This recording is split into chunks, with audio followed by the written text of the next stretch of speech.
मेरा नाम सायरा है। आज मेरी शादी का दिन था। मैं दुल्हन बनी बैठी थी। बारात आने ही वाली थी। मेरी छोटी बहन मरियम तैयार होकर बहुत खूबसूरत लग रही थी। मेरे बाद अब मरियम का नंबर था, इसीलिए हर किसी की नजर अब मरियम पर थी। मेरी शादी मेरी खाला जात से हो रही थी। बस उसी दिन मेरी फूफो ने मेरी छोटी बहन को पसंद कर लिया कि वो अपने बेटे इफ्तिखार की शादी मरियम से ही तय करेंगी। शादी में मरियम बहुत खूबसूरत लग रही थी। शादी के बाद फूफो ने अपने बेटे इफ्तिखार से बात की तो उसने भी माँ के फैसले पर खुशी का इजहार किया। हम चारों बहनों में बिलाशुबा अल्लाह ताला ने मरियम को सबसे ज्यादा हुस्न की दौलत से नवाजा था। मेके में शादी के बाद हमारी पहली दावत फूफो ने की और अपने फैसले से आगाह किया। ये तो हमारी खुशकिस्मती है फूफो कि आपने मरियम को बहू बनाने का इरादा किया है, वरना यतीम लड़कियों को कब जल्द अच्छे रिश्ते मिलते हैं। उन दिनों वो ज्यादा अमीर ना थी, लेकिन हमसे खुशहाल थी, क्योंकि मेरे वालिद की वफात को 6 बरस से ज्यादा अरसा गुजर चुका था। मेरे वालिद एक सरकारी महकमे में क्लर्क थे। उन दिनों क्लर्क की तनख्वाह कम हुआ करती थी और ईमानदारी के सबब हमारा गुजारा वालिद साहब की तनख्वाह पर मुश्किल से होता था। बस सफेद पोशी का भरम कायम था, लेकिन कुछ पस्से अंदाज न कर सके थे। अब्बू के बाद हमने कठिन वक्त देखा, मगर अम्मी ने सफेद पोशी का भरम कायम रखा था। अम्मी ने लोगों के कपड़े सिलाई करके हमें जवान किया था। फूफू ने जब मरियम का रिश्ता मांगा तो अम्मी खुश हो गई। अम्मी को कोई एतराज ना था। खैर से मरियम की मंगनी फूफो के बेटे इफ्तिखार से हो गई तो अम्मी की फिक्र में कमी आ गई। अब अम्मी मुतमईन थी, क्योंकि बाकी 2 छोटी बेटियां अभी छोटी थी और वो दोनों पढ़ रही थी, एक छठी और दूसरी 7वीं में। इफ्तिखार का मुस्तकबिल रोशन था। उसका इंजीनियरिंग का आखिरी साल था। अम्मी से कहा गया था कि जो ही हमारा बेटा सालाना इम्तिहान देगा, शादी की तारीख रख देंगे। इसी तरह दिन गुजरते गए। इफ्तिखार भाई के फाइनल पेपर्स हो चुके थे। उन्होंने कहा, मुझे थोड़ा सा वक्त और चाहिए। अच्छी नौकरी मिलने की जल्द तवक्का है। मुलाजमत मिलते ही शादी की तैयारी शुरू कर देंगे। मरियम को अपने मंगेतर से मोहब्बत हो गई थी। अम्मी चुपके चुपके थोड़ा बहुत जहेज बनाने में लगी थी। उन्हीं दिनों इफ्तिखार को अचानक बैरून मुल्क जाने का चांस मिल गया और वो इस मौके को गंवाना नहीं चाहता था और मरियम को उसकी जुदाई के अंदेशे डराते थे। मरियम ने बहुत सी ऐसी कहानियां सुन रखी थी कि लड़का बैरून मुल्क चला गया तो वहां का होकर रह जाएगा, वहां किसी और से शादी कर लेगा, मंगेतर इंतजार की आग में जलती रह जाएगी। वालदा ने फुफ्फो से बात की तो वो बोली, देखें, मेरे बेटे के मुस्तकबिल का सवाल है, बस एक दफा इफ्तिखार को जाने दें, हमें मजीद 1 साल का वक्त दे दें। 1 साल बाद आएगा, तब तक हम भी शादी की अच्छी तैयारी कर लेंगे। हम कोई गैर नहीं कि आपको हम पर भरोसा नहीं है। फिक्र ना करो भाभी, 1 साल तो पलक झपकते गुजर जाता है। मैं जुबान देकर फिरने वाली औरत नहीं हूँ। फुफ्फो की तसल्लियों पर अम्मी ने एतमाद कर लिया। इफ्तिखार बैरून मुल्क चला गया और मेरी बहन उसके इंतजार में अपने अंदेशों से लड़ने के लिए अकेली रह गई। इफ्तिखार भाई ने सऊदी अरेबिया जाते ही अपने दूसरे भाई को भी बुलवा लिया। उसका एक गैर मुल्की कंपनी से 3 साल का मुआहिदा हो गया था। दोनों भाई खूब कमा रहे थे और वो तकरीबन सारी कमाई घर भिजवा रहे थे। उस कमाई से उनके घरेलू हालात खूब से खूब तर होते चले गए। दौलत से इंसान की आजमाइश होती है। उनके तो मिजाज ही 7वें आसमान पर पहुंच गए। अब जब भी फुप्पो हमारे घर आती, इस किस्म की बातें जरूर करती कि फलां ने अपनी बेटी को जहेज में गाड़ी बंगला दिया है, लड़की भी डॉक्टर है, लोग सोच समझकर रिश्ते करते हैं। कभी कहती दुल्हन वालों की तरफ से सास और नंदों को भी जेवर दिए जाते हैं। लड़की वालों की तरफ से मैं एक शादी में गई तो लड़की वालों की फराग दिली पर हैरान रह गई कि उन्होंने सास को 10 तोले के कड़े और हर नंद को 2-2 तोले के कड़े दिए और तमाम रिश्तेदारों को कीमती जोड़े दिए। लोग बड़ी धूमधाम से बेटियां रुखसत करते हैं। अम्मी उनकी बातें सुनती तो दिल थाम लेती, सोचती इनको क्या होता जा रहा है। क्या दौलत आ जाने से इंसानों के मिजाज इतने बदल जाते हैं। तरह तरह की बातें सुनकर भी अम्मी खामोश रहती। कभी फुफ्फो को कोई जवाब ना देती, बस कहती थी कि देखती हूँ कि आखिर कब बिल्ली थैले से बाहर आती है। फिर एक दिन अम्मी को इन बातों का मकसद समझ में आ ही गया, क्योंकि फुफ्फो ने एक अमीर घराने की लड़की देख रखी थी और अब किसी बहाने से ये रिश्ता खत्म करना चाहती थी। वो जब भी आती हर बार की तरह नई नई बातें सुना जाती ताकि अम्मी का दिल किसी तौर बुरा हो जाए। जब फुफ्फो आती मेरा दिल सन्नाटे में आ जाता कि जाने अब क्या कहने आई हैं। अम्मी बेचारी उनकी खूब खातिर तवाज़ो करती, भाग कर जाती, किसी अच्छे होटल से उनके लिए खाना ले आती और साथ में मीठे में आइसक्रीम लाजमी लाती, क्योंकि फुफ्फो को आइसक्रीम बहुत पसंद थी। इज्जत व तकरीम में भी हमारे घर वाले कोई कसर ना उठा रखते थे, लेकिन होता वही है जो नसीब में लिखा होता है। इस तरह एक साल गुजर गया और एक साल बाद इफ्तिखार घर आ गया।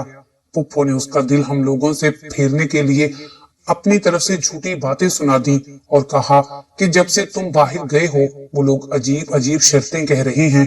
लगता है मरियम का रिश्ता हमसे भी ज्यादा अमीर खानदान में करना चाहते हैं, लालच में आ गए हैं, या शायद रिश्ता नहीं देना चाह रहे। तब इफ्तिखार ने कहा कि मैं खुद जाकर मुमानी से बात करता हूँ। इफ्तिखार के तेवर देखकर फुफ्फो सहम गई। कहा कि ये बड़ों का मामला है, तुम मुझ पर छोड़ दो, मैं खुद संभालूंगी, तुम्हें उनसे बात करने की जरूरत नहीं, तुम मामला और खराब कर दोगे और हम हल्के पड़ जाएंगे। वो अगर शर्त की बात कर रही हैं तो हम भी कुछ शराइत लगा देंगे, वो खुद ही राय रास्त पर आ जाएंगी। इतने अरसे मंगनी रही है, अब रिश्ता तोड़ना कोई मजाक तो नहीं है।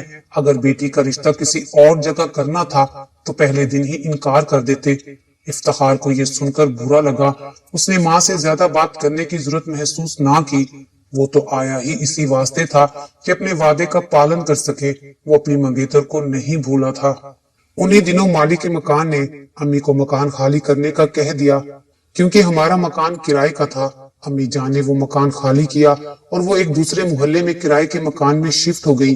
पुराने मोहल्ले में सारी खवातीन अम्मी से ही कपड़े सिलवाती थी। यहाँ आकर माली हालात और भी खराब हो गए।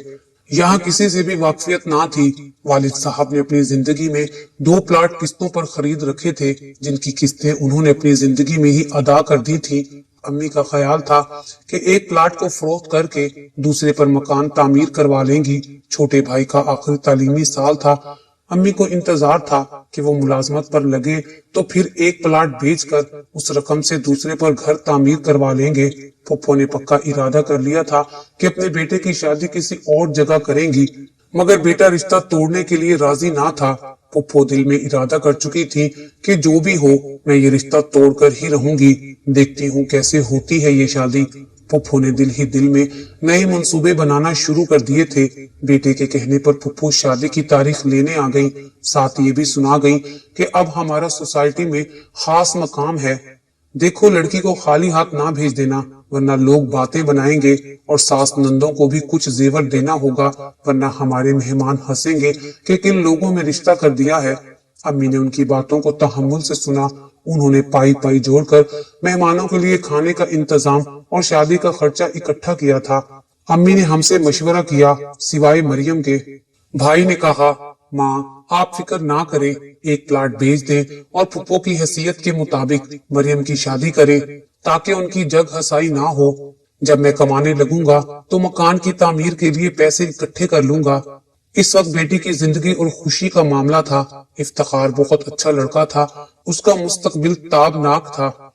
वालदा ने कुछ गौर व खोज के बाद भाई को प्लाट फरोख्त करने की हिदायत कर दी। भाई ने भाग दौड़ करके प्लाट को औने पौने बेच दिया कि मरियम की शादी की तारीख रखी जा चुकी थी। वालदा ने फुफ्फो और उनकी बेटियों के लिए सोने के हल्के पुल्के जेवर के कंगन भी बनवा दिए। उनका ख्याल था ये सब करके बेटे के लिए जिंदगी भर की अनमोल खुशियां खरीद लेंगी। उधर मरियम माँ की फजूल खर्ची पर सुलग रही थी और उधर इफ्तिखार के फरिश्तों को भी खबर ना थी कि उसकी वालदा साहिबा क्या गुल खिलाती फिर रही हैं। मरियम मायों का उपटन लगाने से पहले ही जर्द पड़ गई थी। ढोलक की थाप पर उसका दिल यूं धड़कता था जैसे उसे उसकी आवाज में तोपों की घन गरज सुनाई देती हो। हम समझ रहे थे इफ्तिखार को सारी हकीकत मालूम है, क्योंकि उसकी माँ ऐसा तासुर दे रही थी जैसे वही अपनी माँ को नई नई हिदायत देकर हमारे घर भेज रहा हो। मरियम को भी अब रह रहकर उस पर गुस्सा आ रहा था कि ये क्या, हम गरीबों के साथ क्या किया जा रहा है, क्या अपने भी ऐसा सलूक करते हैं अपनों के साथ। उधर फुफ्फोस की शादी को नाकाम बनाने के लिए एक नया मंसूबा बना चुकी थी, जो उन्होंने शादी वाले दिन ही अंजाम देना था। मेहंदी वाले दिन फुफ्फो बड़ी धूमधाम से अपने मेहमानों के साथ आ गई। मेहंदी की रस्म से कबल उन्होंने खामोशी से अम्मी का हाथ पकड़ा और कागज देकर बोली, भाभी पहले इसे पढ़ लो, फिर मेहंदी की रस्म शुरू करते हैं। अम्मी ने कागज खोलकर पढ़ा। एक कुछ चीजों की फहरिस्त थी, फर्नीचर, गाड़ी और एक प्लाट का मुतालबा था। ये पढ़कर अम्मी के हाथ कांपने लगे, मुंह खुला का खुला रह गया। अम्मी उन्हें कहने लगी, मैं इस वक्त तुम्हारा ये भारी मुतालबा कैसे पूरा कर सकती हूँ? आखिर तुम्हें हो क्या गया है? अगर ये सब दरकार था तो पहले दिन ही बता दिया होता। तुम हमारी माली हालत से अच्छी तरह वाकिफ हो। अब तो कार्ड भी सब जगह चले गए हैं। आज मेहंदी का दिन है। इस वक्त ऐसा मुतालबा ना करो जो मैं पूरा ना कर सकूं। क्यों अपनी और हमारी इज्जत से खेल रही हो? अगर ये सब चीजें नहीं होंगी तो भी हमारी इज्जत में कमी आएगी। देखो भाभी, मुझे मालूम है भाईजान मरहूम ने अपनी जिंदगी में 2 प्लाट खरीदे थे। वो तुमने किस दिन के लिए रखे हैं? यही वक्त है अपनी इज्जत बनाने और शान शौकत दिखाने का। अरे भाई, उनको बेच दो और अपनी बेटी की इज्जत बचाओ। अम्मी ने उनसे कहा, एक बेच दिया है, तभी शादी के अखराजात पूरे हो रहे हैं। दूसरा कैसे बेच दूं? इतनी जल्दी कैसे बिकेगा? कुछ तो खुदा का खौफ करो। तुम कीमत लगा लो, मैं खरीद लेती हूँ, नहीं तो कार बाद में दे देना। फिलहाल प्लाट और फर्नीचर से काम चला लेंगे। अरे भाई, जो चीजें दुल्हन लाएगी उनको वही इस्तेमाल करेगी। हमारे पास पहले ही अल्लाह का दिया सब कुछ है। ये तो आप लोगों की इज्जत बनाने वाला मामला है। अम्मी इससे ज्यादा ना सुन सकी। वो पलंग पर बैठ गई और फूट फूट कर रोने लगी। अम्मी को रोता पाकर मैं उनके पास गई। जब हाल मालूम हुआ तो मैंने फुफ्फो से कहा कि आपने बहुत कम वक्त में हमें इम्तिहान में डाला है। बहरहाल आप बैठिए, थोड़ी देर में अपने शोहर से बात करती हूँ। मरियम एक तरफ मायूं बैठी थी, उसकी सहेलियां पास थी। मैंने उनको जरा देर के लिए कमरे से बाहर भेज दिया कि जरूरी बात करनी है। मरियम को बताया कि फुफ्फो प्लाट हथियाना चाहती हैं। वो कहती हैं, बेटी के जहेज में काम की कोई चीज नहीं है, कम से कम बेटी को प्लाट ही दे दो। तुम क्या कहती हो? मरियम का जर्द चेहरा गुस्से से सुर्ख हो गया। जाने उसके बदन में उस वक्त कहां से खून आ गया था। आखिर उन्होंने क्या कहा था? उन्होंने कहा, तुमने प्लाट बेचा है तो बेटी को हर चीज देकर इज्जत से रुखसत कर दो। अब तुम्हारे पास रुपए पैसे की कमी नहीं है। अजब बात है कि अपने मरहूम भाई की बेवा के साथ एक नंद ऐसा सलूक कर सकती है। ये सुनकर मरियम ने दुपट्टा सर से उतार फेंका। बोली, मैं करती हूँ जाकर फुफ्फो से बात। नीयत खराब थी तो इस मरहले तक क्यों पहुंचाया? अब बारातियों के सामने हमें बेइज्जत करना चाहती हैं। मरियम के खतरनाक तेवर देखकर मैंने कहा, तमाशा ना बनाओ, जरा सब्र से काम लो, मुझे थोड़ी सी मोहलत दे दो। आखिर मजबूर होकर दूसरे कमरे में जाकर मैंने इफ्तिखार को फोन किया। उसने कहा कि आप फहरिस्त का कागज लेकर मेरे पास आ जाएं। मुझे इस मामले से अम्मी ने बेखबर रखा है। मैंने अपने शोहर से कहा, 1 मिनट को दूल्हा के घर जाना है। गाड़ी गली में खड़ी थी। आधे घंटे में हम इफ्तिखार के सामने बैठे थे। उसने कागज पर नजर डाली, फिर कलम और कागज निकाला और मेरे शोहर से कहा, मैं बोलता जाता हूँ, आप लिखते जाइए। फुफ्फो जान, आपको भारी फर्नीचर, बर्तनों के सेट, रेफ्रिजरेटर, हत्ता के कार तक जहेज में मिल जाएगी, लेकिन मेरी भी एक शर्त है। आपको डिफेंस में मेरे लिए 2 कनाल की कोठी खरीदना होगी, जहां मैं अपने भारी जहेज को सजाऊंगी। उस घर में सिर्फ मैं और इफ्तिखार रहेंगे। अगर आपको मेरी फरमाइश मंजूर है तो ठीक, वरना हमें भी आपका मुतालबा मंजूर नहीं है। फकत मरियम। इफ्तिखार ने कहा, ये खत आप अम्मी को दे दीजिए, आगे मैं संभाल लूंगा। ये तहरीर मरियम की तरफ से फुफ्फो को पहुंची तो वो चक्करा गई। दौड़ी हुई बेटे के पास गई कि देखो उन लोगों की शराफत। एक तो गुर्बत के बावजूद हम उनकी लड़की ले रहे हैं, ऊपर से उनके ऐसे नखरे। इतनी बड़ी शर्त लगा दी। इफ्तिखार ने आपे से बाई होती माँ को थामा। वो बोला, आपने भी तो एक फहरिस्त मुमानी जान को दी है। उन्होंने तो इनकार नहीं किया। अभी बाजी के शोहर आए थे, वो कह गए हैं, बेटा जो फहरिस्त तुमने भिजवाई है हम सब अशिया दे रहे हैं, फिक्र मत करें। तो अम्मी जान, जब गरीब होकर वो अपनी इज्जत रख रहे हैं तो हम साहिबे हैसियत होते हुए उनका एक मुतालबा क्यों न माने? हम अपनी ये कोठी मरियम के नाम कर देते हैं। हरगिज नहीं बेटा। क्या हमें दर बदर करने का इरादा है? ठीक है, तो फिर ना हम उनसे कुछ लेते हैं और ना उन्हें कुछ देते हैं। सादगी से शादी हो जाने दीजिए। मुझे सिरे से ये रिश्ता मंजूर नहीं है। अभी जाकर इसे खत्म करने का ऐलान करती हूँ। जब दरवाजे से बारात लौट जाएगी तब देखती हूँ कैसे करती है मरियम की शादी। हमारी क्या जग हंसाई होगी जो उनकी होगी। रुखसती में 2 दिन बाकी हैं। अम्मी जान, मैं हरगिज ऐसा नहीं होने दूंगा। इफ्तिखार के वालिद ने भी अपने बेटे का साथ दिया। बेटे ने बाप को सारी सूरत हाल से आगाह कर दिया था। बेगम, ये ठीक कह रहा है, दुनिया वालों का नहीं, कम अज कम अपने मरहूम भाई का ही ख्याल करो। बेगम, क्या हो गया है तुम्हें? आखिरकार बेटे के सामने फुप्पो को हार मानना पड़ गई। निकाह तमाम मर्दों के दरमियान हुआ। इफ्तिखार ने निकाह नामे पर यह भी लिखवा दिया कि अगर खुदा ना खास्ता लड़की को तलाक हो गई तो दूल्हा 50 तोला सोना और कोठी लड़की को देगा।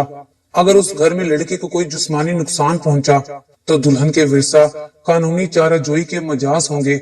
इस शर्त का इल्म फुप्पो को बाद में हुआ।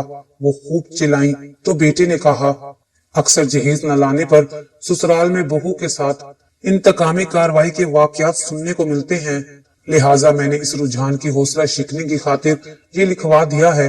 ये फुप्पो के लिए सख्त तौहीन का बाइस था, मगर अब सब्र का घूंट पीना ही था। मरियम को भी हमने समझा दिया कि इफ्तिखार बेकसूर है, उसकी नीयत में कोई खोट ना था। फुप्पा की सोच भी सही थी। लिहाजा अब तुमने ससुराल में जाकर सबके साथ इज्जत और इखलाक से पेश आना है। फुप्पो कुछ कड़वी कसीली कहें तो दरगुजर करना। इफ्तिखार ने भी उसे पहले दिन से समझाया कि बड़ों की इज्जत करना लाजिम है। तुम्हारी फर्माबरदारी और तहम्मुल नेकी बनकर तुम्हारे नसीब संवारेगा। सच कहा था इफ्तिखार ने। चंद दिन फुप्पो का मुंह फूला रहा। बाद में उन्हें एहसास हो गया कि वो वाकई गलती पर थी। मरियम को सीने से लगा लिया। अब एक पल उसके बिना ना रह पाती थी। कहती थी कि कितनी नादान थी मैं, जो इतनी अच्छी लड़की को ठुकरा रही थी। मेरी आंखों पर लालच की पट्टी बन गई थी। फुप्पा ने भी इफ्तिखार से कहा, शाबाश बेटे, तुम तालीम याफ्ता हो, इसलिए इंसानियत के पासदार हो। मुझे तुम्हारे जैसे बेटे का बाप होने पर फख्र है। ये एक तालीम याफ्ता नौजवान की फरास्त थी जिसने मरियम जैसी मोहब्बत करने वाली खूबसूरत लड़की की जिंदगी में दुखों की बजाय खुशियां भर दी। वरना हमारी फुप्पो ने तो कोई कसर न छोड़ी थी। बाद में फुप्पो ने अपने किए की अम्मी से भी माजरत कर ली थी और अम्मी ने उन्हें माफ कर दिया था। आज हम सब एक हंसी खुशी जिंदगी गुजार रहे हैं।